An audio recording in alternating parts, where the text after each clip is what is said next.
1920s, 30s, and 40s, shopping meant downtown, not Rochester or Buffalo, or as Janet Cicery refers to them, the city. Downtown was booming. We had so many different stores. People didn't have cars, as many of them at that point in time, to travel to the city. It was a treat to go to the city to shop, and you just didn't do it maybe once or twice a year. It was a lot easier to come to downtown Batavia. You had every store imaginable. The dress stores, clothing stores were lined up on both sides of Main, and they didn't all have the same thing. When you went in the different ones, each one would have entirely different clothes, so that it wasn't like a cookie cutter assembly line of clothes that everybody would just put a different name on. You just had everything here, and you didn't have to travel. Beginning in the 1950s, though, downtown began to suffer some setbacks. Batavia's manufacturing base began to shrink. Wired Plow closed in 1954. 4 years later, Massey Harris closed. Hundreds of jobs vanished. Downtown suffered another blow when Batavia's first shopping plaza opened in 1956. Easttown Plaza was built on what once was the Sweezy property, where the World War I Victory Gardens had stood. And the plaza offered something that downtown merchants could not: ample parking. In 1965, construction began on a plaza on the west end of the city, again offering substantial parking. Meanwhile, the New York State Thruway had opened, bringing stores in Buffalo and Rochester within easy reach. None of this was good news for a downtown area which was showing signs of age. Many of the downtown buildings had been built in the second half of the 19th century, and while some of the facades had been maintained, the interiors and rear portions of the structures had been allowed to deteriorate. The buildings didn't look that bad from the front. They had some very interesting architectural details, but the insides had not been kept up. The plumbing was atrocious. And of course, the narrow hallways and the steep stairs would preclude anybody from, going up there to offices and things. And I suppose they would call them fire traps. Actually, they would be.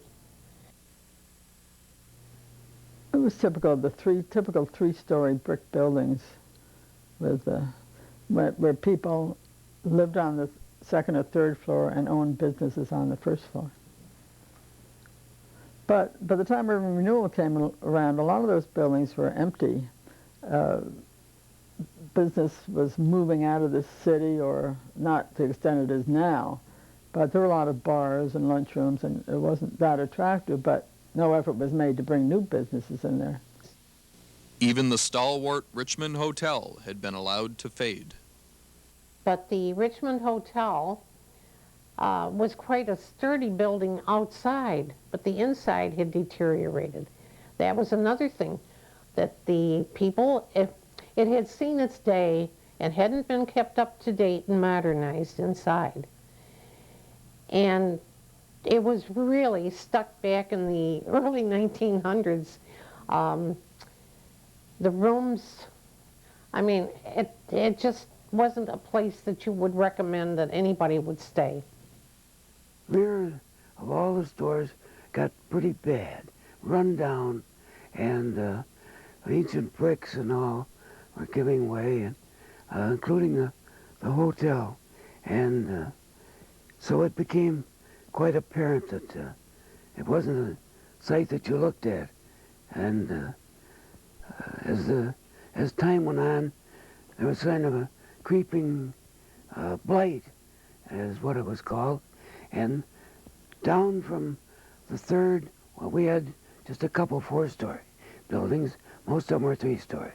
And gradually, the third stories emptied, then the second story, and got down to the ground floors. Still on the second floor were some law offices, few barber shops, things like that, but not much. And more and more people moved out and left things go, and so it became apparent that something should be done. Batavia was not alone. Cities throughout the country were experiencing similar problems: loss of jobs, decrepit buildings, merchants leaving the city centers. To help cities rebuild, the federal government offered urban renewal funding. In 1961, the City Council began looking into urban renewal and hired Ira Gates as city manager in 1962 to implement the program. Back in the 50s, many of the industries of the city had left for other areas or folded, and the planners wanted to do something to save the commercial downtown business area. Hopefully that with a lot of new parking and revitalizing the buildings, they could prevent the development of strip plazas and malls on the outside of the city. Central to the concerns of downtown merchants was the need for parking. When I first got here, all I heard from anybody was they needed parking and more parking. And that was one of the major goals of urban renewal, was to eliminate many of the substandard buildings and make more parking available to improve the business district. Another goal of urban renewal was to prevent the deterioration of downtown areas in the future. The federal government therefore required any city receiving urban renewal funds to update their code and zoning ordinances. There was very little zoning or codes of any kind. There was a plumbing code that was very old and out of date. What zoning regulations they were very lax and not enforced.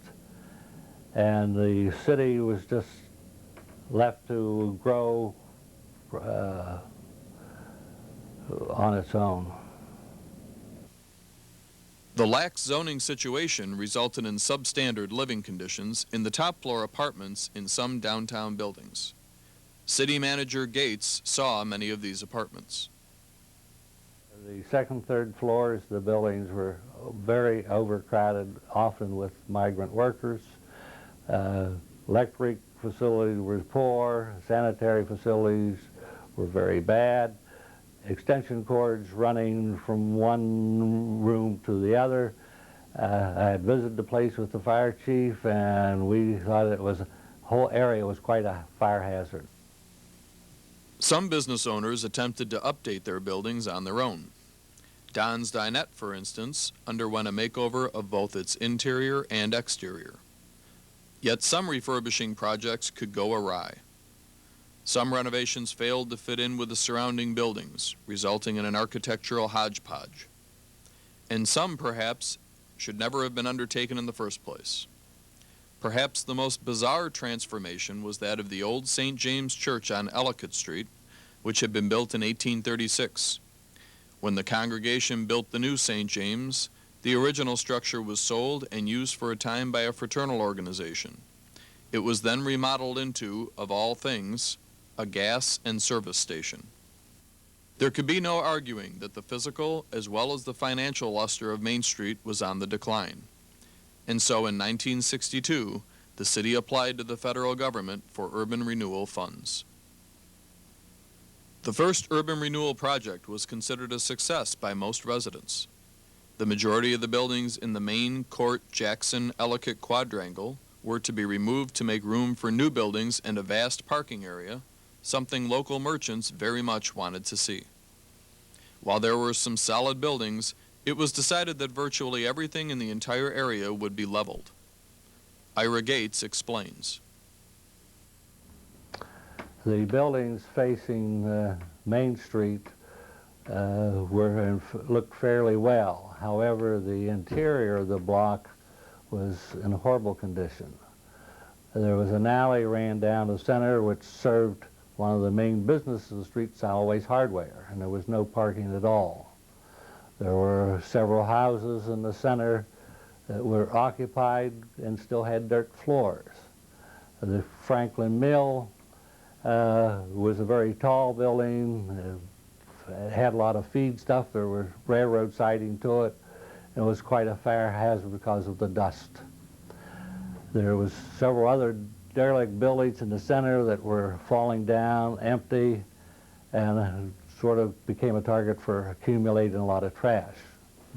Buildings, rear of the buildings on Jackson Street were occupied by people without sanitary facilities in them. Soon, new buildings rose to replace those that had been torn down. In fact, we checked on the assessed value before and after, and the city gained. In addition, we got rid of a lot of derelict buildings. We provided additional parking for the central business area, and were able to save Montgomery Wards, which was the process of moving out of the city at the time. The second urban renewal project was far larger and far more difficult than the first. An area bounded by the north side of Main Street, Jefferson, Washington, and Bank was to be leveled. A large swath of downtown Batavia was about to disappear. Initially, there was talk of selective demolition to preserve the more stable, desirable buildings. My clear understanding of what was supposed to happen with urban renewal was that the decent buildings in Main Street would stay, and they would take down everything that was decrepit. And there was a lot of decrepit stuff, there's no question about that. But there were some good buildings that they took down. And if they had worked a little harder at, you know, resurfacing or refinishing the buildings, or, you know, they could have put a lot of that money into that. Now, whoever made that point, and they probably had reason to do what they did, but I didn't think it was supposed to be a clean sweep.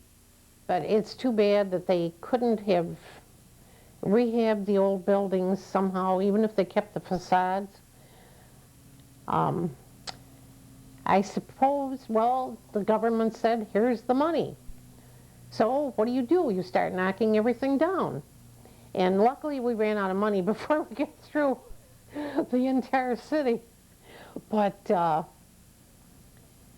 you can't get back what you had. Some of the buildings... Bill Bird, who owned a music store in the second project area, explains why saving selected buildings may not have been feasible. Many times the buildings had common wall situations where if you took one out, you would definitely make a problem with the one next door. And so not only that, because they were built right up close to each other, if they took one out, then it became a very difficult thing to put another one in. You'd have had to keep the existing walls.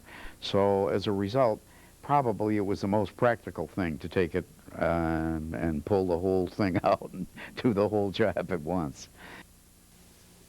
As demolition proceeded, some businesses temporarily relocated in nearby buildings, and some relocated outside the downtown area permanently. Bill Bird describes the process by which the Urban Renewal Agency acquired property. Well, yes, whoever they sent in was representing the Urban Renewal Agency, and they said, well, you know, if you feel that this amount that you're going to get here, we think that your buildings are worth this. And they gave us a figure, and they said, if you think that this is not right, all we can tell you is sue us. We aren't going to turn around and offer you another offer or anything else. You take us to court, and then we'll see how much you think that they think the buildings are worth. Obviously, that was a long and costly thing, and would have had us in a bad position for quite a period of time. Bird moved his music store out of the downtown area altogether. Some businesses simply closed their doors. A number of industrial operations were also located in the second project area, and the city had plans for them. There were two industries that I recall, one along Jefferson Avenue, E.N. Rao box factory, and then we had the McBride steel plate. In order to relocate them, we created the Pearl Street Industrial Park, which was a separate urban renewal project financed solely by the city. An add-on to the second project was the removal of most of the buildings between the St. Mary's Church Rectory and the Holland Land Office Museum. Many of these structures actually hung over the creek and were considered a hazard. The demolition which Batavia witnessed was of a massive scale. Huge swaths of the city came down in clouds of dust and debris.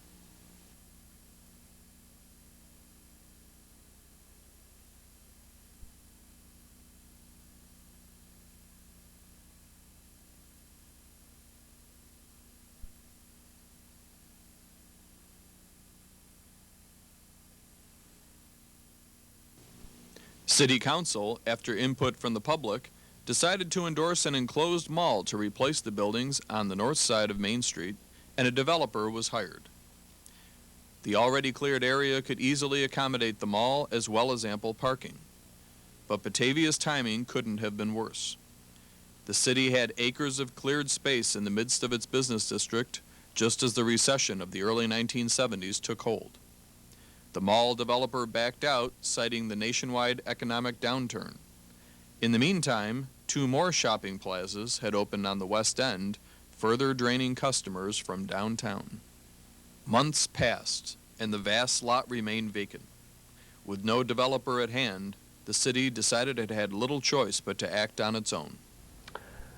We had progressed to a point where we had cleared the land and had hired a developer, and at the last minute, after the plans were dropped, he abandoned the concept of plans. That left the city sitting with a lot of vacant land, and we had to do something. So we decided to try to build a public mall with a condominium concept and let the individual store owners build their own stores and attach to it. I don't know of anywhere else where this was done, but at least it worked to start with. The city-owned concourse was constructed. Merchants then built their stores, which butted up to the concourse. Rather than renting, these businesses actually owned their real estate. Although the mall opened with great fanfare and high hopes, it faced an uphill battle. Downtown had lost its momentum. Continued development on the east and west ends, coupled with a growing acceptance of traveling to Rochester and Buffalo to shop, made the downtown business district less and less relevant to many residents. I don't think we've ever really recovered, frankly. Though they put up the mall, it was popular at first, it just hasn't maintained its popularity. But then you can't blame that totally on urban. It's sort of the trend of people moving out of the city to do business, as in the town of Batavia. So, but I know in other areas where they've established historic districts, they've run into the same problem because businesses are literally being sucked out of downtown areas, either because of lack of parking or people like to go to malls or they like to go to bigger stores and that sort of thing. So it's a combination of things that really have led to, I think, the deterioration of many downtown places. Urban renewal had changed Batavia. To be sure, it was in some ways necessary. The lack of an adequate code and zoning system and the failure of some owners to maintain their buildings in good repair left the city with few options but to demolish large areas. And though there were dissenters, for the most part, the public concurred. Well, they had, urban renewal was over. People had hopes that it was going to bring all kinds of businesses in to Batavia. And it didn't sink in for a while that they had lost some of the better things that attract people to a small city. Afterward, when we see what other towns did, Leroy, for instance, has all their old buildings. A lot of other places do. And that it would attract people. But at that time, you just didn't have that mindset. It wasn't just commercial buildings that were lost during this period. Landmark homes, such as the Richmond Mansion, which had stood since before the Civil War, disappeared to make way for a parking lot. Groups of citizens tried to block the demolition, but the question of finances was a sticking point. It got, well, like a lot of things. They would decide they wanted it, and they decided they went all through it. A lot of people went through the basement to see how the timbers were. Everything was in good shape, and they thought it was great. And then I would say to them, now how do you think we're going to keep it going with money? And you never heard such silence in all your life. It just stopped right there. They kept saying, oh, the building is no good, it's falling down. Well, they had an awful time knocking it down. As it turns out, there may have been a source of money to save the building after all. I found out just a few years ago that there was a Richmond descendant who would have bought that building back for us. So if they'd kept it up for a few more years, we might have found someone that was willing to pay for it. Would have bought it back. She was terribly disappointed it was torn down. And they lived far enough away so they didn't know about all this going on. Tragic what happened. The Carey homestead was another loss for the city. Built in the Federalist style in 1817, when most village residents lived in log cabins or one-story frame houses, the Carey home had seen a number of uses over the years, including a mortuary and a pizzeria. And it had been used as a jewelry store and as Pontillo's Pizza. The first time I saw it, it had a big Pontillo's Pizza sign across the front, which I would have been horrified later to have thought they were making it a pizzeria. Now I'd be happy if it were at least a pizzeria and had been saved. That was, 1817, that was a perfect federal-style building. But apparently it had some structural defects, so they had done a cosmetic rehabilitation. They had not taken care of the foundation and so forth. So The home briefly served as a nursing school affiliated with St. Jerome Hospital. When it was announced that a new structure, Macaulay Hall, would be built to house the nursing school, no mention was made of demolishing the Carey home. It was sold and knocked down. We got up one morning and everybody went downtown and said, oh my God, it's gone. Because I think people had thought, well, maybe they can use it as the front part of the Macaulay Hall, you know, that they might keep it and use it and then build onto the back of it. But it just was gone. it was a gem of a building, absolutely a gem of a building. The Landmark Society of Genesee County was formed soon thereafter to help preserve other historical buildings in danger of demolition. Perhaps the greatest loss of historical architecture in the city was Joseph Ellicott's home. Begun shortly after Ellicott's arrival in 1802 and finished a few years after the War of 1812, this building, along with the Holland Land Office, could be called the cradle of Batavia's history. As I look back, to me, the most important building they should have saved in the city of Batavia was Joseph Ellicott's mansion. I can't believe that they let it be torn down. And I looked up old newspaper articles. There was absolutely no opposition to it that I could see, because John Dellinger was going to build all these houses on Main Street, how great Main Street would look. And now, of course, those houses on Main Street have been replaced, for the most part, with gas stations.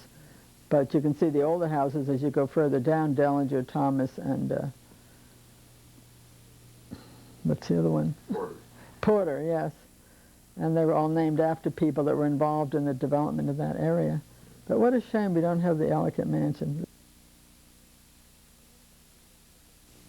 The 1960s and 70s brought massive changes to Batavia. Some were good, some were unfortunate, and some were just plain necessary.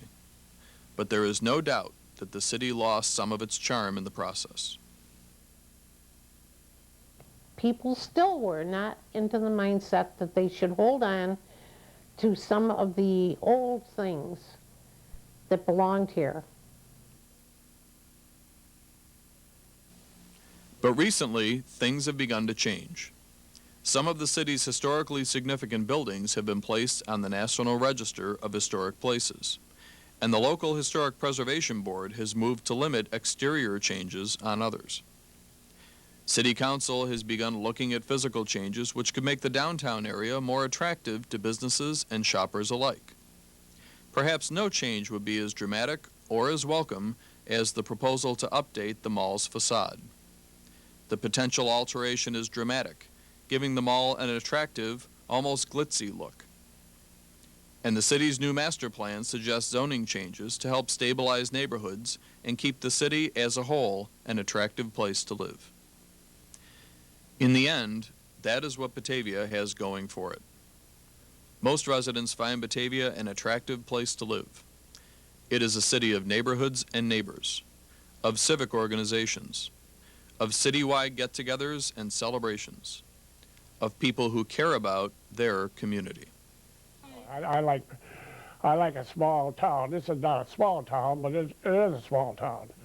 And people are more friendly to you, and you meet and you live with a lot of people through your life. Whereas in the city, you don't do that. You don't get acquainted with people like that. It's hard for me to point to anything and say this is wrong or this is bad. It just doesn't seem that way to me after all these years. Well, this is a small town, and an awful lot of nice people live here, I tell you. I think we're very thankful here. The fact that people take pride in their community and their home, you'll find the housing is in much better condition than you find in many communities. The city is large enough to provide many benefits of larger communities, yet small enough to give a rural atmosphere. There's room for people to take pride in their civic sections and to participate in these areas. I came with the idea of spending maybe 4 or 5 years in Batavia, which is the average for city managers, but here I am 36, 37 years later, still living here.